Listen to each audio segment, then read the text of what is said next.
Welcome to our Result Church's midweek gathering. So midweek ta karon, dili ta Sunday. So before we begin, nag-greet na ta sa matag isa. Greet sa ta. Hi, hello. Kita ko ganina nang umusta ta, but okay, let's make it formal. Hi, hello Brad, hello sis. Okay, kani.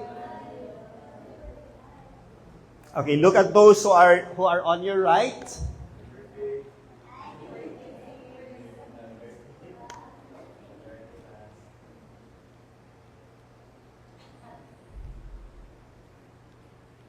Di man function.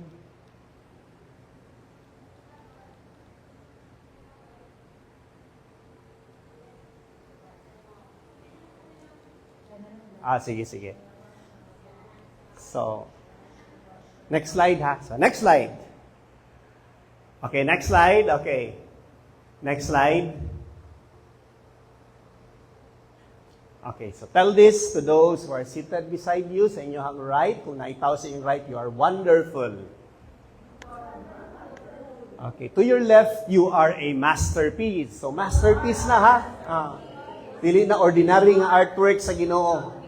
Ayaw ka problema sa iyang naong kay sa mata sa Ginoo.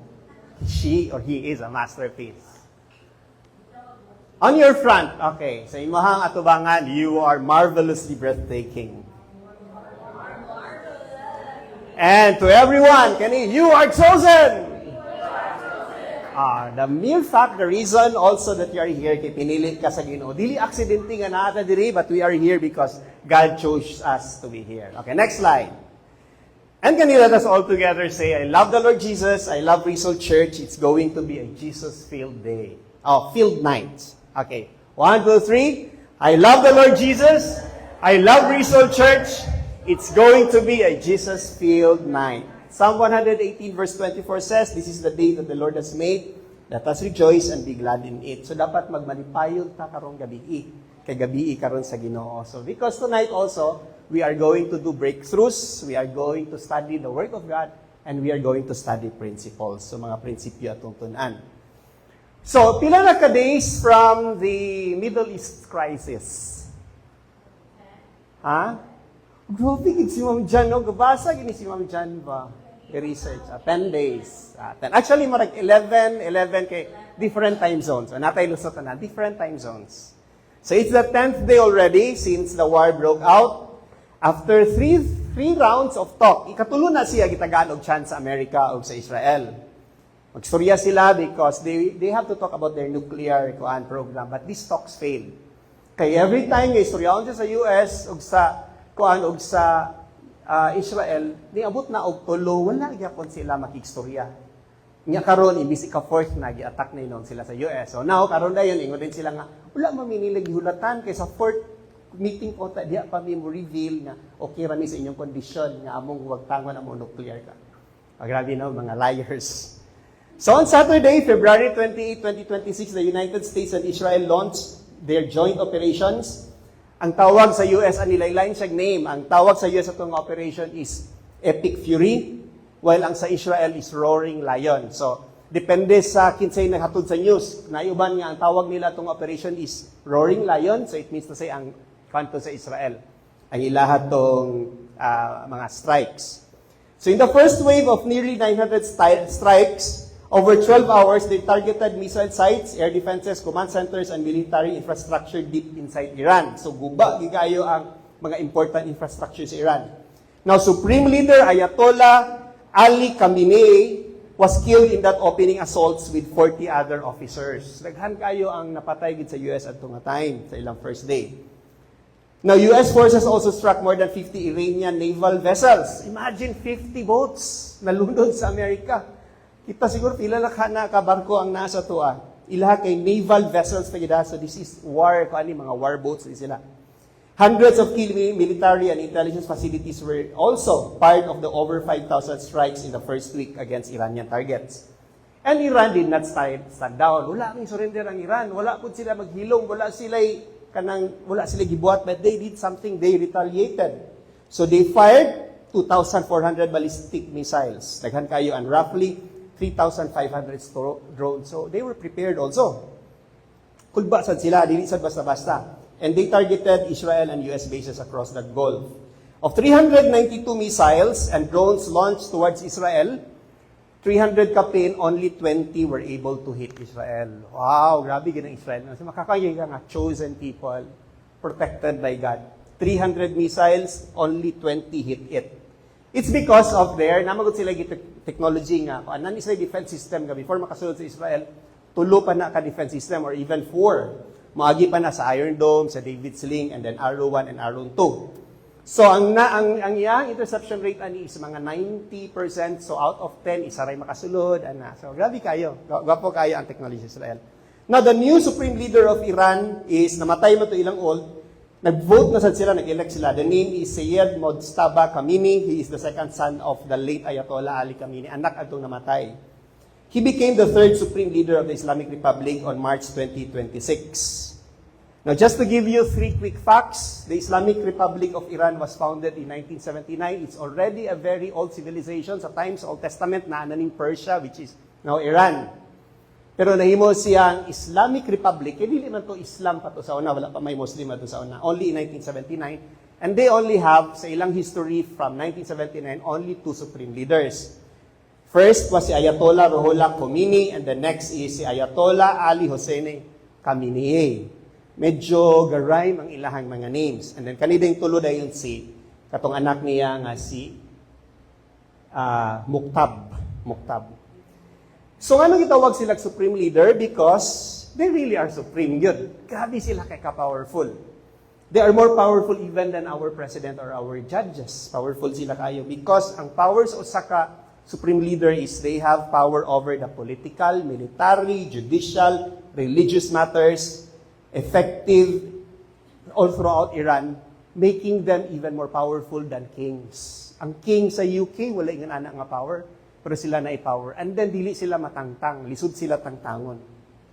And now, they operate also through the IRGC. So, the IRGC is like a security force na siya, just like ang Marcos na siya yung old security force. Difference lang aning nga security force, very powerful, very rich, because they also have control over the kanang oil. So, sa oil business, ang IRGC ang nai-control. So, na sila army, which is a different group, napot sila IRGC. Now, Iran is predominantly Shia Muslim. So, there are 2 types of Muslim. Actually, 3 sila, but ang dominant is Shia. Ang Iran is Shia. And then, ang Saudi Arabia, o atong mga Maranao diri, atong mga Maguindanao, o mga Maranao, Maguindanao, tausog na to, mga Sunni na sila. Ang difference nila is, ang Shia, ang iyahang leadership, gikan pa sa apostol ni Muhammad. Ang mga Sunni, which is kaning nasa tua, ang iyahang leadership is gikan siya sa katong wife ni Muhammad na pas sa ilaha, pero actually, hindi sila ga-follow to. They elect their leaders. Now, there are 2 billion Muslims in the world. Out of 2 billion Muslims, 87% are Sunni, which is 1.5 billion, and only 250 million or 30 million are Shiite. So, gamay ra kayo ng Shiites. Pero grabe sila kay kahadlukan. Even ang mga Arabs. At tinaw, yan, naminaw ni sa news ni Mitch. Gibombahan na nila ang UAE, ang Saudi, ang Jordan, but yet they won't retaliate. Dili mi mo retaliate, kay mahadlok mi nga kung biyaan na mi sa Amerika, basin o paspasan mi sa Iran. They're scared with Iran. Hadlok din sila sa Iran. Okay, compare it with Christians. If there are 2 billion Muslims, there are 2.3 billion Christians. Yeah, hey, mas naghan ka Christian. But the problem is 1.3 billion are Catholics. More than half of that 2.3 billion are Catholics. So gamay ra gid ang mga ang mga parehas ato nga Christian, God-fearing, Bible-based, Christ-centered Christian. Hindus on the other hand is 1.17 billion and then only 15 million are Jews. Gamay ra gid kay na ang mga Hudiyo. Mas daghan pa ang mga Pilipino sa tibuok kalibutan compared to the Jews. Now, why are we talking about this? Because I want you informed, I want you interested, and I want you to be involved. Because if you are going to minister, na atay gusto, plano nga mahimot ang pastor o mo-share sa gospel, mata mag-una, we have to start here. Diri sa tong area of influence ato ang nasa before we go out. And there is also that maxim that says, the only thing necessary for the triumph of evil is for good men to do nothing. Nganong galahutay ang mga dautan, actually wala pa sila gibuhat, naghilom lang ang dautan. But why do they triumph? Because of the silence of the good people. Christians, dapat natay buhaton. No, we have to be loud. No, madunggan ta dapat. Ang ato ang loudness is loud ta to object bad. So as Christians, we are called to serve God proactively. So first, ang ato yung role is to vote well. Piliwan na to ang sakto. Next is, we disciple intentionally. If we want to produce mga honest leaders, then we teach them to be God-fearing, to read the Bible, and also to be Christ-centered. And then also, this is what we do here in the Result Church. At to midweek, we pray. So before we do anything, talk sa takang Lord, sumbong sa takang Lord, mangayo sa takang advice ng Lord. Now, there is this story. A man was asked his secret to a long marriage. Ang sama ni mong secret, sir, nga grabe kayo makadugay, nga minyo, wa pa mo magbulag. And then listen to his answer. He said, we go to this restaurant twice a week. Wow, twice a week naman to sa restaurant. You know, a little candlelight dinner and some soft music, and then dancing. She goes to that restaurant on Tuesday, and I go there Fridays. Mamaling dugay kay sila, kay di man sila gauban sa dito. Kaya kung magsige sila gauban adto nga lugar. Lahi-lahi di ay. Sa ato sa results, sa atong couple ministry, we go there together. Sayaw, coffee. So we uncover winning principles that would make our lives, our ministry, as well as our relationships flourish, thrive, and advance the Lord's kingdom through the scripture, or through the Bible. So ang Bible is God's love letter. It is God's life's manual given to us. The Bible is the written word of God. The Bible is inerrant. Walay sayup-sayup ang ato ang Bible. And the Bible is life's final authority. If you have questions about life, even about marriage, nasa Bible tanan. So, dapat i-share na to, tanan na nasa Bible. Sometimes, itong favorite ng nga message sa Bible is only about salvation, redemption, pero it teaches us about many things, no? Even business, even tanan. Even about how to raise a child and marriage. The Bible is God's heart and mind condensed and simplified for us. So Joshua 1:8, this book of the law shall not depart from your mouth, but you have to meditate on it day and night, so that and be careful to do according to all that is written, for then you will be prosperous and then you will be in great success. So let us open our Bibles. Okay, next slide. To 1 Corinthians chapter 13, verse 7. Taas-taas kayo di siya nga verse. So basahon nato ni dungan. So let us read this reverently, and when we read the Bible, we read each verse, ask God, Lord, what is your message? What do you want me to do? Unsa may bag-o, Lord. Okay, let's read this all together. Practice tagbasa, dungan, taas kayo sa nga tanan natong verse. 1 Corinthians chapter 13, verse 7. Love bears all things, believes all things, hopes all things, endures all things. Okay, again. Mubo na bitaw kay ni. This is the only verse lang atong kanan karon i-share. Love bears all things, believes all things, hopes all things, endures all things. So ang author ani 1 Corinthians is si Apostle Paul. He wrote this in Ephesus sa iyang third journey. And he was writing that letter to the saints of Corinth. Now there were people na mga Christians na sa Corinth. Now, ang mga Christians sa Corinth, they were rich people. Mga dato ni sila. But the problem is they have a very big problem sa mga morals. Na sila'y dako kay nga problem sa ilang pagtuo. Because in this place, no, ang rule sa mga Christians in Corinth was pride. There was conflict and they were immature with their spiritual aspects. So in this chapter, the Apostle Paul explains that love is the foundation of a highly effective Christian life. So ingon si Paul nga, pinaka-importante ani gid sa tanan so sa kakristohanon is ang gugma. He said that love bears all things. Okay, bears all things. So he means, ang pasabot ni Paul nga, ang gugma will guard relationships and love doesn't want relationships to be broken. Love believes all things. So it means that love chooses to believe the best about people rather than assuming the worst. And love hopes all things. So it means that love sees a better future. So even if grabe na kay mga panghitabo sa kalibutan, love still sees a very big, beautiful future. And love also endures things. It means that love refuses to quit even when circumstances are difficult. Now, 1 Corinthians chapter 13 is also called the love chapter. So, love chapter, muna siya ang gagamiton kanang may mga pangkaslo, muna siya ang gagamiton kung may mga love letters pang suwaton. Because this is called the love chapter. And the love here that is being referred to and used by Paul is agape love. which means selfless and sacrificial love. Di ba na upat ka klase sa love? Agape, filial, and the rest. So kani siya, this is about the selfless or sacrificial love. So for tonight, we would be uncovering winning principles that would make our lives, our ministry, and our relationships flourish, thrive, and advance the Lord's kingdom. And would make us also, ganan mo ani, this would also make us winners, champions, and more than conquerors in our Christian journey. So the title of our message is, next slide, Mitch. Look ahead with God-sized hope.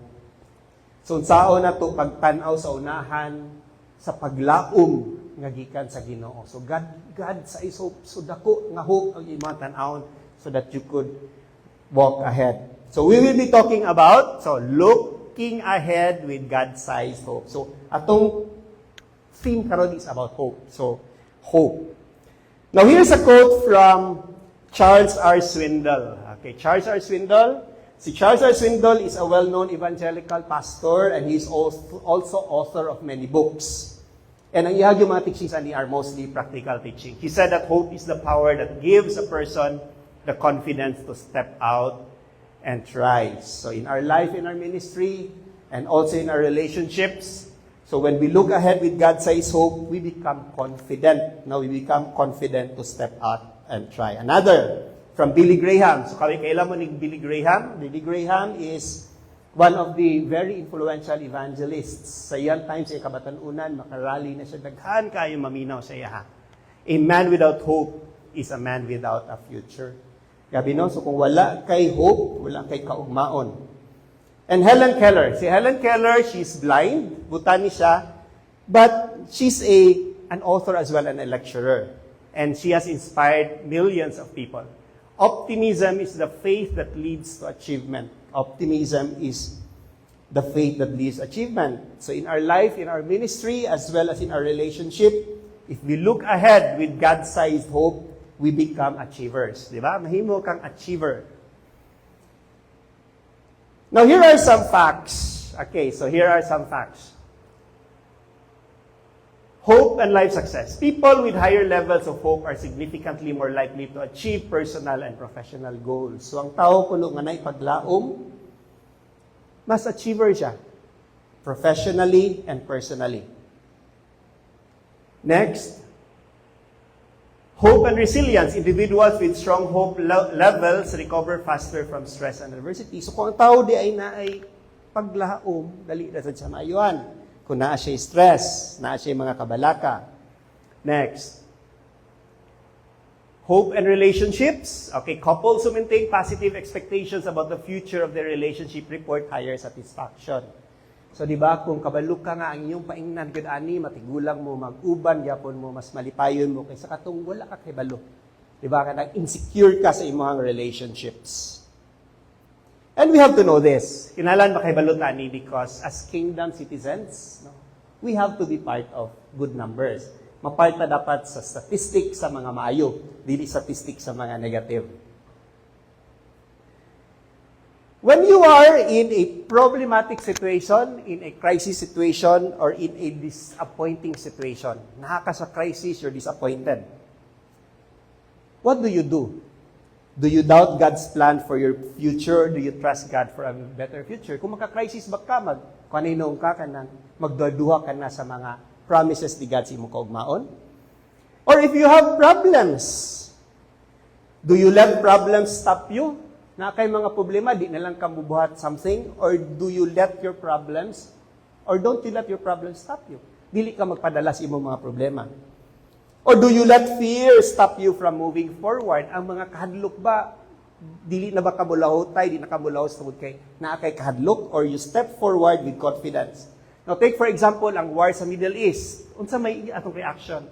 Does it make us hopeful or hopeless? So very timely ang ato ang message ron because it teaches us principles on how we could, unsaon man nato nga makareacta, how would we react on the issues in Israel?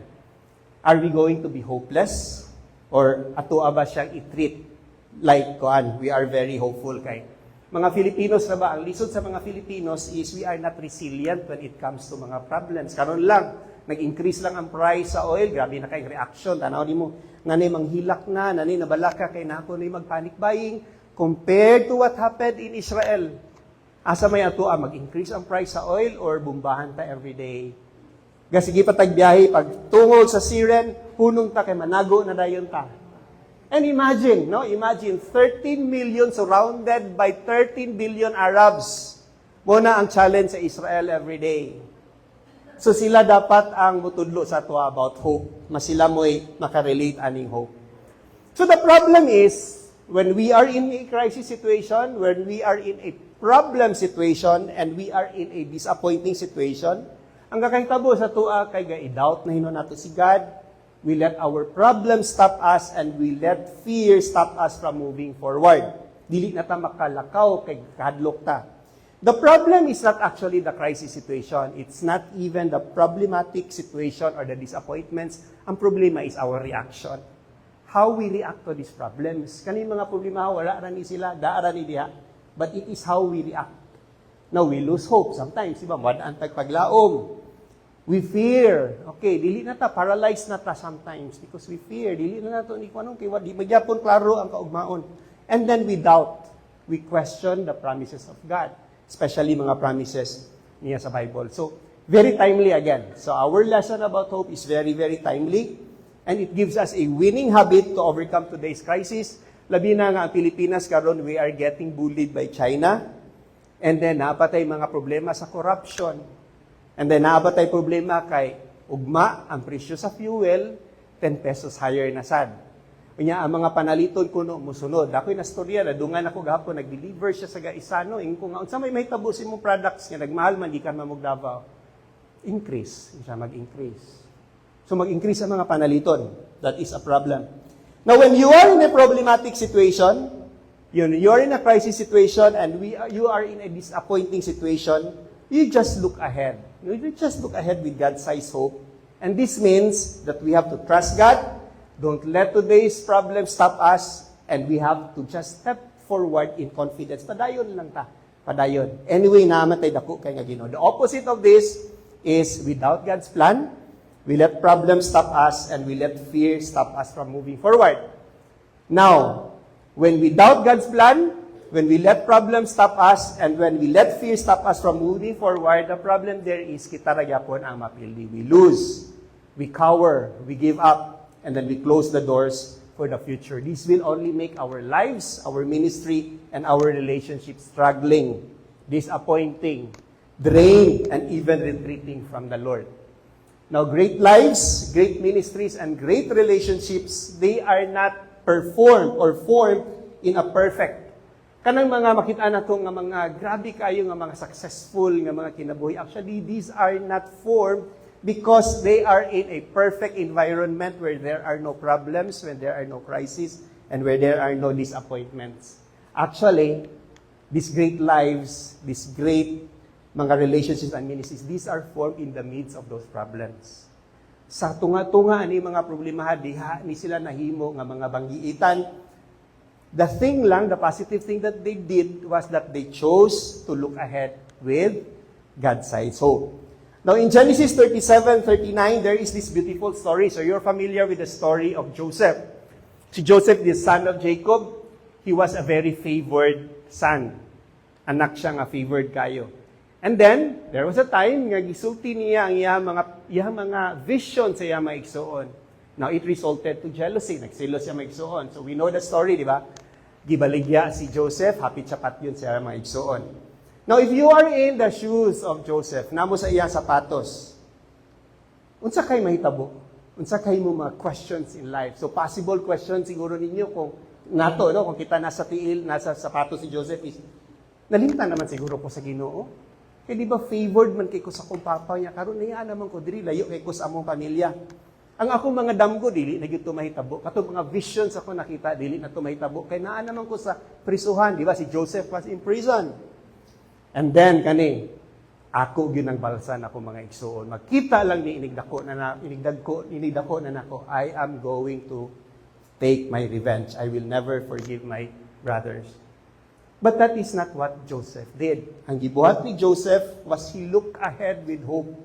He looked ahead with hope. He trusted God.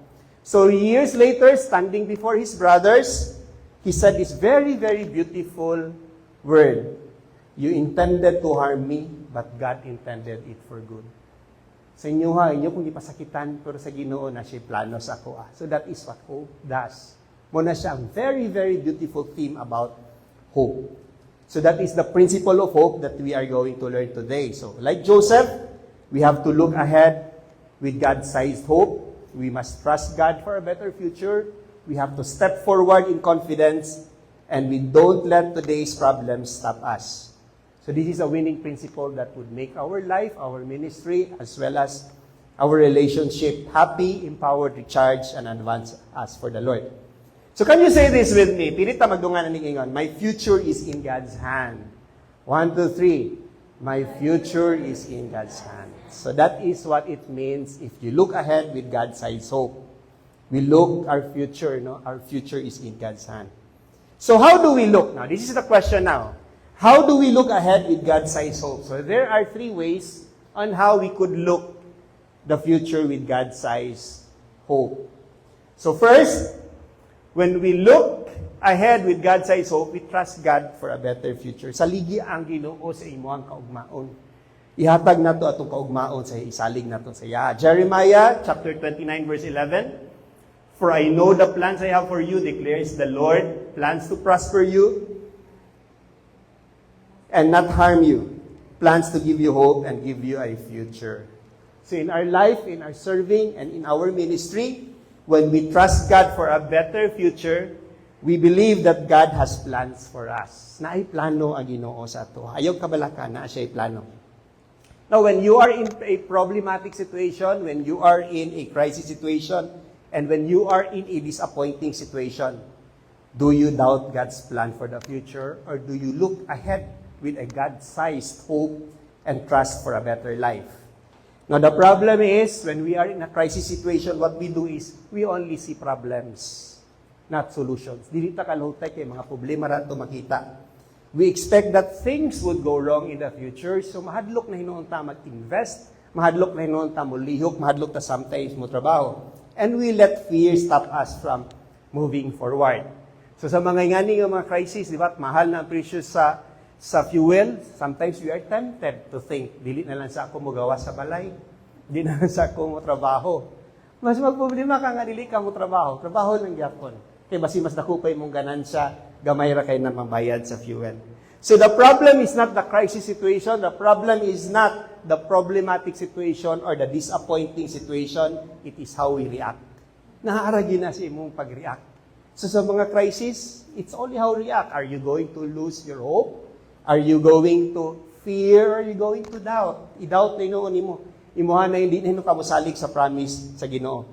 So when you are in a problematic situation, a crisis situation, or a disappointing situation, look ahead with God-sized hope and trust God for a better future. Trust God. Saligi lang ang Ginoo. So this means we believe God is bigger than our problems. Mas dako ang Ginoo kaysa itong problema. Expect breakthroughs. Even in our challenging moments, na ay mahitabuan na nga maayo, ay kabala ka. Test lang na nimo, journey lang na nimo. And then act confidently believing God holds our future. Confident lang yapon ta. Anyway, isalig na sa Ginoo, basta nasa Ginoo, creator of the universe. If He so desires that you'll be rich, iya man ang buhaton sa imo ha. Naalam pa kata karon, dili ginani pa nato situation karon because God has a plan. Nasa plano nga mas mayo. Now, the opposite of trust God for a better future is we only see problems, not solutions. We expect things to go wrong, and we let fear stop us from moving forward. Because when we only see problems, we expect things to go wrong, and when we let fear stop us from moving forward, we cannot win. Dili jud ta makadawag ana. It will only make us scared, it will only make us give up, and it only closes the door for the future. So, dahil dapat nato na buhaton. And remember, great lives, great ministries, great relationships, they are not formed in perfect, crisis-free, problem-free, and disappointment-free situations, but they are built actually in challenging moments where we choose to look ahead with God-sized hope and trust God for a future. Now, kami ni Mitch, when we were still young, we decided, we used to work in a different pharmaceutical company. I worked with AstraZeneca, she works with Sinova. nga company. So we were still young when we decided nga, retire ta because if, and then we were already in ministry. And we took our ministry at the then, Bread of Life Cagayan de Oro City. So amo git sa siyang take seriously. Now, kung dili mi mo undang sa mga trabaho, ang mga, mga medrep, mga salesman sa pharmaceutical company, ma-assign mi sa lain-lain nga lugar, makauban-uban mi og mga lain-lain nga mga people, ana. So, tendency is, basi ninoon nga di nami maka-perform sa mo ministry, and worse is magbulag mi kay makalagyo man mi. So, we chose. Ipili na mo nga, mag-retire ta, and then, maghimo tag business. Dito na tao ang Esling Trade. And then we could not say no as well because there was already this opportunity. Nanay opportunity nga na nasa among pertahan because this company, Pro Food International, kana among dried mangoes, mga juices, ningita sila o distributor. So that was an opportunity that we could not say, we couldn't say no to. So we made this full decision. So ang amo lang yun is hope, paglaom lang yun, and trust in the Lord. Anyway, Lord, imo jud ming iko, ang dalhon jud mi nimo ani sa maayo. Kay ngano, we decided for this because isa gid sa among ang tumong is ang ministry man. Para dili breakthroughs in our challenging moments and act confidently. So you could either doubt God's plan for the future or look ahead with God-sized hope and trust God for the future. Now, Martin Luther King Jr. said this. Si Martin Luther King, he is different. There are two Martin Luthers nga sikat. The other one was the German nga katong head sa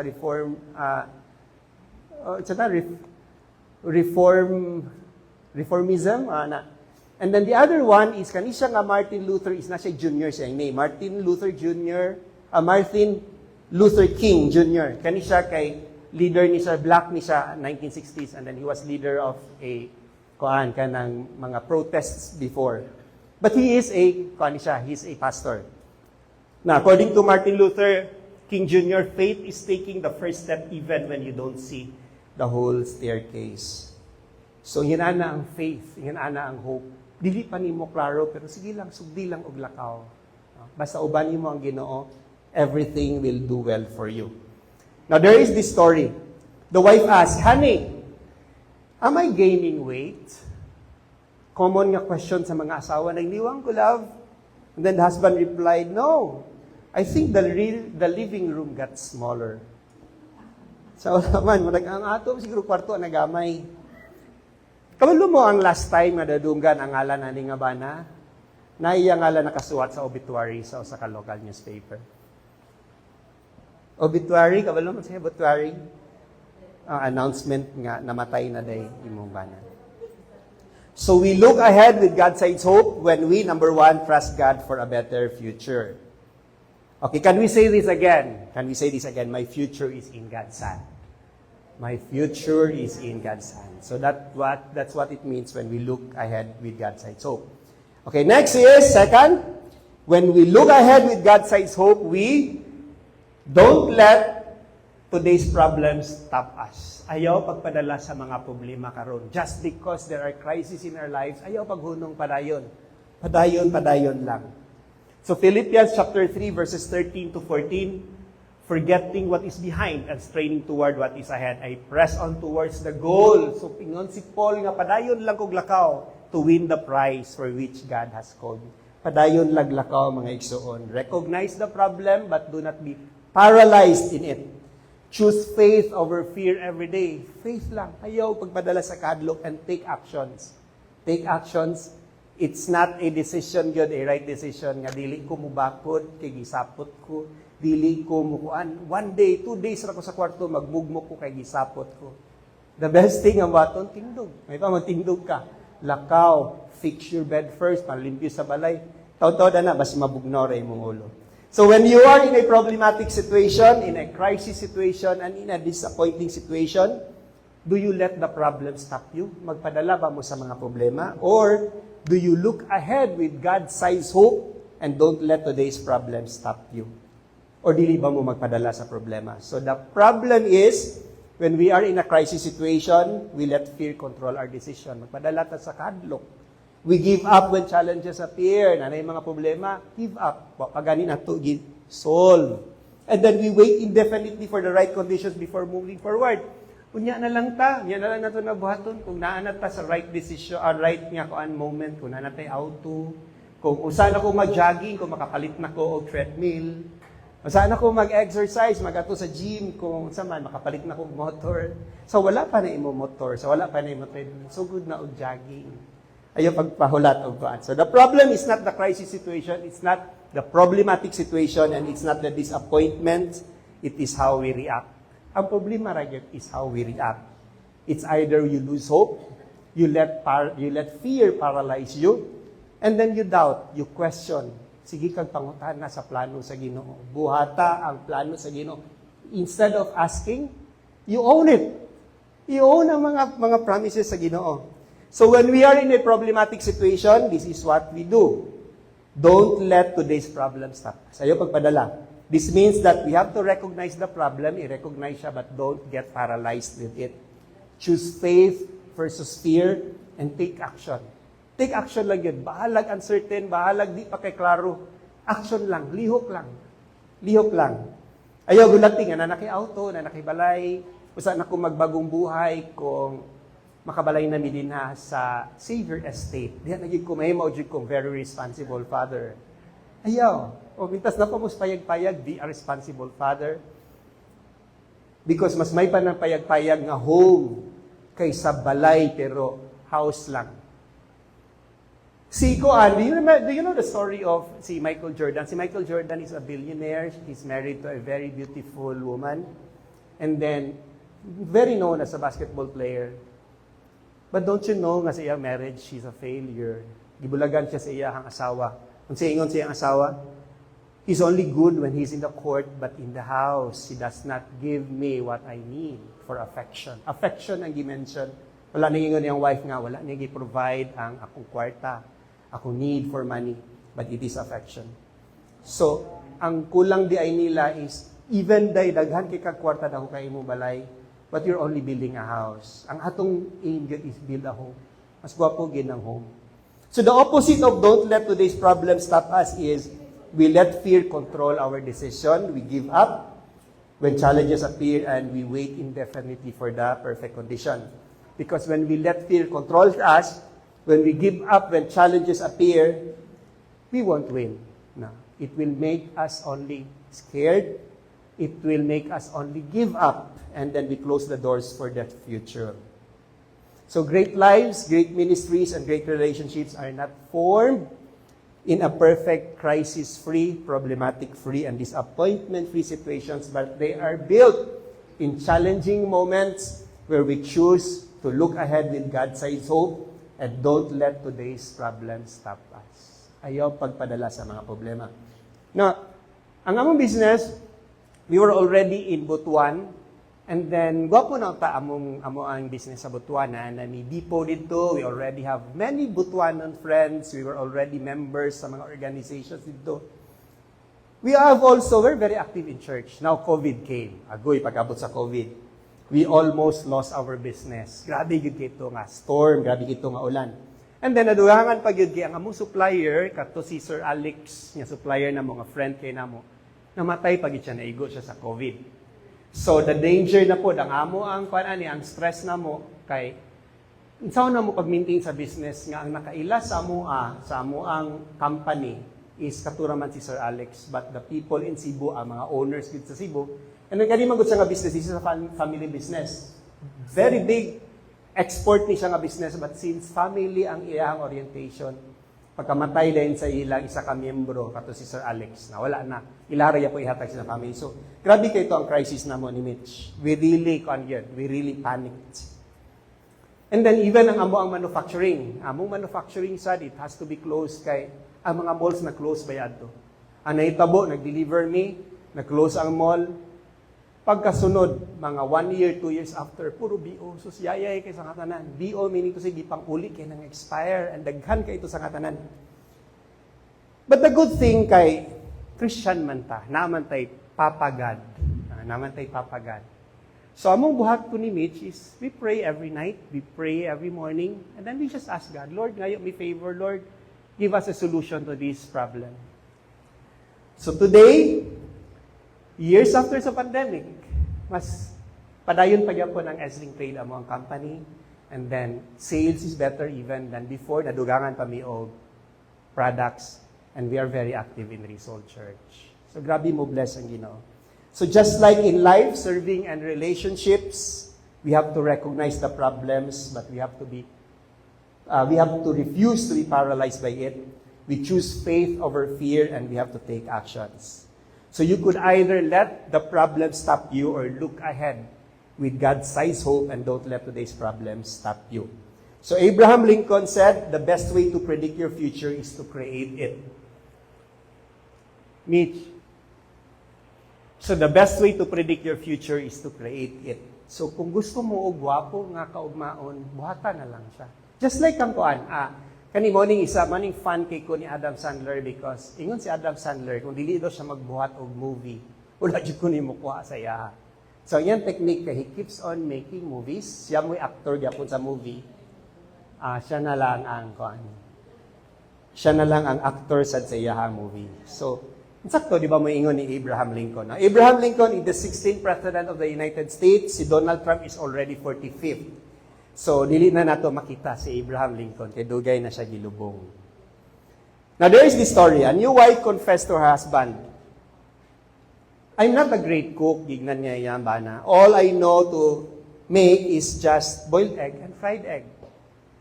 And then the husband said, and looked at what she cooked. And then he said, no problem. Just tell to me which is which. Sa mga na bana nga, sige lang, ay ka problema kay wadi gani ko kabalo sa fried egg diha og ang okay ra nga mapabana kay nga nana. Mararagya pa na sa bana nga, dili ra ba ko Olimpiado love? Ay, okay lang kay gubot man sad ko.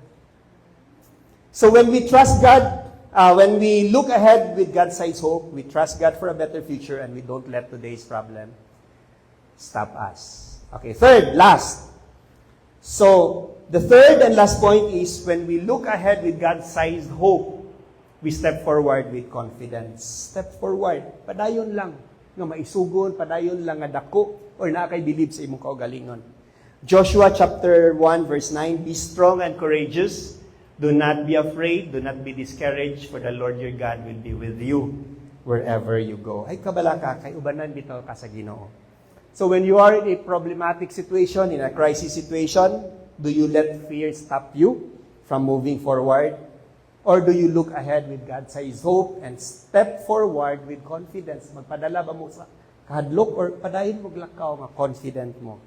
So the problem is, when crisis comes, we just let fear stop us without God's plan. So mabitaw ni nga ng mga naatay mga problems. Dili na, marag daghan na kita question sa mga promises and plans ni God. And then we wait for the perfect timing. Moto atong giingon ka ganina na, nya na lang, basta ingon ani na, tagaan ako ni Lord, o ingon ani. Nya na lang ko mag-jogging, nya na lang ko magpa-healthy kung 2026 na. Pag-abot og 2026, nya na lang po ko mag-healthy next year na lang kay maragdagan, anniversaries, daghan parties karon. Do it now. So the problem is not the crisis situation or the problematic situation or the disappointing situation, but it is how we react. So ang problema lang yun is how we react. Do you lose hope? Do you fear? And do you doubt? So when we are in a problematic situation, in a crisis situation, and in a disappointing situation, just look ahead with God-sized hope and step forward with confidence. Padayon lang. This means act even when the path isn't clear. Trust God for each step and move forward in faith. So ang opposite niya is let fear. You let fear stop you. You doubt God's plan and then you wait for the perfect timing. And when you do that, magpadala ka sa kadlok, you will not win. Dili you ka madaog. It will make you afraid. It will make you a coward. It will make you give up. And it will make you close doors to the future. So this will only make your life, your ministry, as well as your relationship weak, sad, and retreating from the Lord. And remember also that great lives, great ministries, and great relationships, they are not formed in a perfect, crisis-free, problem-free, and disappointment-free situations, but they are built in challenging situations where we choose to look ahead with God-sized hope and step forward with confidence. So kami, before we start a ministry, amo na nang form sa amo ang hearts and minds. When we started with Resol, taghan kayo ang ministry baya ni Agi sa mua. So we have the couple ministry and then we were assigned sa evangelism ministry. So we were once also we led the evangelism ministry for a time. And then naapa may community hour.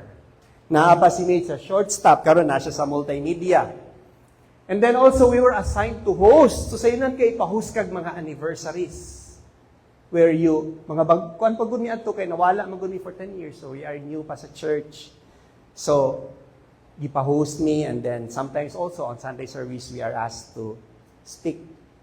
Now, in all these tasks, ang amo dyan tubag is always a yes. Yes nang yun. But honestly, every time nga tagaan mig task, grabe yun kayo ang kakuyaw. Like for example, akong gibati ron, dili masabtan ang kakuyaw. So, bakit sa may makarelate? Mura kag kahion, mura kag kadaganon. So ba? Mura kag kanang gusto nimo nga mag-rapture na, kung masayop ka nga, dili, mawala lang akong kalit diri nga, dili ko nila manotice. But here is the beauty of it all. Ang Christians magud naatay ato ang Abba Father God, naatay Papa. So every time we're tasked to do something, sa akong kakuyaw, mag-ambo lang yun ko. Mangayon lang yun ko, Lord, di mo ko kabaluan ni Lord, but I can't say no. No, I have to do that. But I have this assurance nga si God na may magpuno. Whatever akong weakness na when I stand in front, si God na may magpuno. Gipunan ba ni Lord ang ako ang message? Ihabang ginapunan? I praise the Lord. So just like in life, serving, and relationships, we have to recognize the problems, but we have to refuse to be paralyzed by it. Corrie ten Boom, she said, Corrie ten Boom, si Corrie ten Boom is a Holocaust survivor and she's also kanya po ni siya kanang gasulat siya about kang Jesus. She's a Jew. She's an Israeli, but she's a Christian. So never be afraid to trust an unknown God or unknown future to unknown God. Kaya sakto no? Do not be scared, no? Do not be afraid. Ayaw kahadlok. Ayaw kahadlok nga imong ihatag ang imuhang kaugmaon sa imuhang sa Ginoo nga ila nimo. So ingon ang guard, nganong nagpupo makadiya nakikstorya siya sa usa ka manlilimos. Ingon din manlilimos nga wala ba ya? Ingon ang guard, kita ko na asa newspaper ingon din ang manlilimos. Nabalita na di ay. So we look ahead with God-sized hope. When we trust God for a better future, that is number 1. Number 2, don't let today's problems stop us. And number 3, step forward with confidence. So, muna siya ang tulo. So, can you say this again with me one more time? My future is in God's hand. Okay. Basta kinalagin na sa toa nga future nasa kamot ni Ginoo, will live with faith and with hope. So, in closing, allow me to share this quote from Lester Sumrall. Lester Sumrall. So si Lester Sumrall is a missionary and founder of Lesi Global Feed the Hungry. So feed your faith and your fears will starve to death. Grabe, no? Say, feed your faith and your fear will starve to death. Panilang, padayon lang yun sa kinabuhi. Pasag din na ng imong mga kahadlok. Kaya imong mga kahadlok, mga wala na siya. Okay, so in ending, so kato ako mga gipang share, those will only be motivational talk, practical teachings, and encouragement if we don't wash it with the blood of God. Dili nato siya i-anchor sa gospel. Kaya kung dili nato ni siya anchor sa gospel, walay transformation, no? There will be no life-changing nga effects ato. So just a loving ending, if you want to be great in your life, if you want to be great in your ministry, if you want to be highly effective in your relationships, so before we fix our lives, our ministry, and our relationships, first admit this truth. Na yung mga prinsipyo, na yung mga katinuuran lang ato ang i-accept. We cannot fix it ourselves. Dili nato ni siya maayo. We are depraved. We have a very big sin problem. And God in all His holiness, although He wants us to be great in our life because we are His masterpiece, mga anak ta niya, but we have a very big sin problem. Napatay sala, napatay problema. Now the Bible says, Romans 3:10, for all have sinned and fell short of the kingdom of God. No one is righteous, no not one. Walay maski isa nga maayo. Romans 3:23 ito ganina. And then the effect of that sin is, for all have sinned and fell short of the kingdom of God. So naatay problema sa sala. Now, sin is inherited. We inherited it from Adam and Eve. But we cannot fully blame Adam and Eve for our sins because it is also volitional. Atong nature. Our nature is like the nature of the pig, nga ganahan sila sa mga lapok. Nature of the birds to fly, nature of the fishes to swim. Ang nature sa tao is makasala. Makasala kita. And we are hopeless and helpless. That is why by grace, Ephesians 2:8-9, tungod sa gugma sa Ginoo, wala tay gibuhat ani, yahan ang gidning decision. For by grace we have been saved through faith and not to good works, or else we will boast. The turning point there is John 3:16. For God so loved the world that He gave His only begotten Son, whosoever believes in Him will not perish but have everlasting life. Ipadala niya si Lord Jesus, Emmanuel. He died on the cross because this is the only way. Mao ra gining paagi nga masave ka sa ato ang sala. The Bible says in John 14:6, I am the way, the truth, and the life. No one comes to the Father except by me. Pero naay kondisyon. Now, ang kondisyon niya is simple, Ramansan. Ang giingon lang sa Ginoo is, repent. Dili mag-repent nga ugma ang atong mga balay, parihan nag-color, or retain to siya. So, Acts 3:19, repent therefore, and turn back to your sins, so that your sins, and turn back so that your sins may be blotted. John 16:31, so we have to believe, we have to receive, di ba? Believe in the Lord Jesus, you and your family, and you will be saved. Now, kung naimo na nadawat, nagrepent na ka, gidawat na nimo ang si Lord Jesus as your Lord God and Savior, the Bible is very loud also. Ingon sa ang Bible. And the Bible labels you as a winner. The Bible labels you as an overcomer and also a victor. An overcomer, 1 John 5:4, everyone born of God overcomes the world. You're a victor. 1 Corinthians 15:57, thanks be to God, He gives us the victory through the Lord Jesus Christ. So kung Kristohanon ka, if you have received the Lord Jesus Christ, you are not defeated, dili ka pildi, but you are redeemed, you are empowered, and you are destined for victory. But, nagya po yung mga times that God will allow nga may mga tribulations, may mga sufferings nga maabot sa tuwa. But put this in mind, ang ending gid niya is always for our victory. Sa ato ra gyapon ang kadaugan. So just pray, read the Bible, and then claim your blessings, and at the same time also obey the commands. So you don't have to be a perfect person to be great in life, great in our ministry, and great in our relationships. You only need to look ahead with God-sized hope when we trust God for a better future. Don't let today's problems stop us and step forward with confidence. So